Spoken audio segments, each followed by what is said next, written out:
Welcome back to day 3. Today we have a look about how you draw the Younito figure.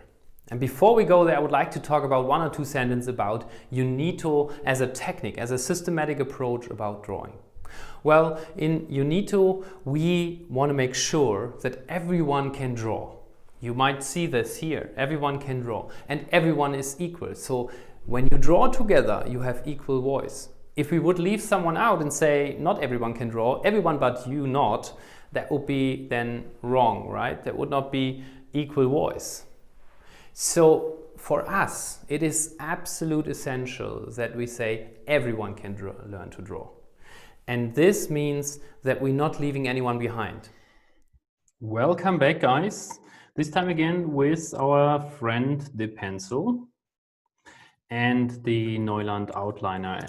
As you remember, with the chisel tip here, roughly 4 millimeters wide, that gives a bold line when you work on big scale, on a flip chart or so.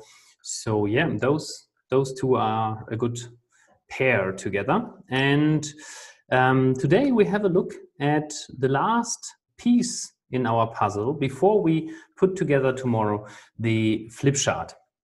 All right, let's write Younito first here, and I put it somewhere here and create maybe a guideline again first so that I know where I'm writing. Okay, with that I start writing Younito. And here again you might notice I'm pressing quite hard and it gives me good control, especially when you start visualizing on paper. It's very forgiving, and those pens here from Neuland, they are just the Mercedes on the market for it. They are very good, they're very steady, and yeah, you can buy them online. So I think it's a $5 pen. And here we have it, Younito. So the Younito figure, and also the brand is called, right? Younito, and the system we teach, the technique is called Younito, we have here as a word. And about the meaning of this word, you probably see it already. There's the word you, and there's, maybe you spotted it as well, the word Younito, which is like sort of changed from united. So you are united with others, and of course through visualization, and that's what we stand for. You might have read it already, visual collaboration. This is something we are really care about, and Younito is the visualization technique we teach, as well as the visual collaboration technique we teach. So welcome to Younito, and Younito is also a figure. I'm putting the Younito on a podest here in a second, and for that again I need a bit of a guideline, so that helps me also to know how much space do I have for what. And now we have the guideline here, and let's talk about the size of a figure. Whenever you draw on a flip chart scale or whiteboard scale, where other maybe look from 5 to 10 meters away, I think a good size for a figure is roughly this pen here. It's like a 10 centimeter, a bit more, 12 centimeter pen. Yeah, and with the guideline here and the pen here, I use this pen roughly to get a sizing right. I do it a bit smaller because I run out of space otherwise. But in general, this pen here gives you a good size. And you get one for free in the training, of course. When we run the training, when you're in the training, doesn't matter whether it's in the room or online, live online, you get one of those pens and couple of other pens. And so you have a measuring system with that. Right, so let's have a look at the next step. I would like to introduce a little scale here on the side. And what I do here now is roughly I split this area in 3, sectors, same size. So this is 1/3. This is then another third. And down here is another third. You see that? And I explain it in a second what I'm doing here, but I do it on the same side, in the same way on the other side, but I do 2 yellow ones, and then the last one is gray. So what I would like to do now with you here is draw 2 Younitos. One is here on the left, and one is on the right. So I start here with a little like an O shape here in the size of one of those thirds. So you have here the head, and then it comes a long legs, including the feet, 2/3. And you see already, it's quite tall. Maybe let him cook sideways. I use it on the tip here, press hard, use it on the tip again, press hard to get the face.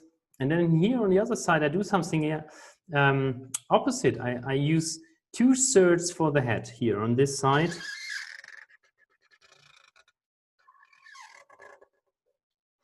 And then only 1/3 here on the right side for the legs. 1/3 the legs and 2/3 the head. So you see here, it completely changes the figure.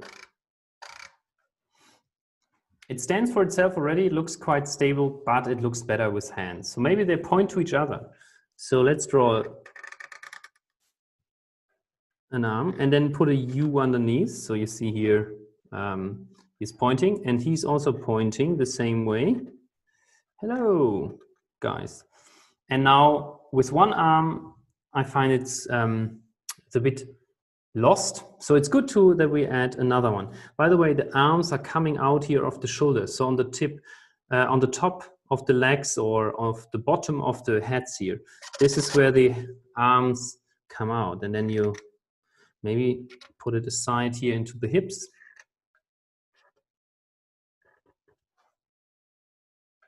So with adding the arms here to the hips, with the hands here, it helps a bit to show that it has roughly a body, but it's like for simplicity reason, it's just one line.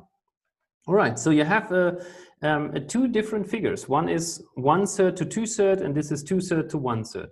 And when you look at it, it looks completely different. So this one here is very slim and for my feeling, a bit more grown up. So let's write grown up.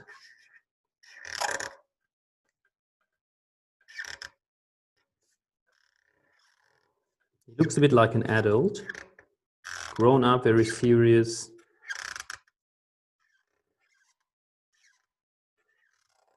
While this here, with the big heads and the big eyes, we know those also from the manga style in the Japanese cartoons, where they have like big eyes and a big head. And well, babies have that too. So I think it looks quite cute and a bit childlike.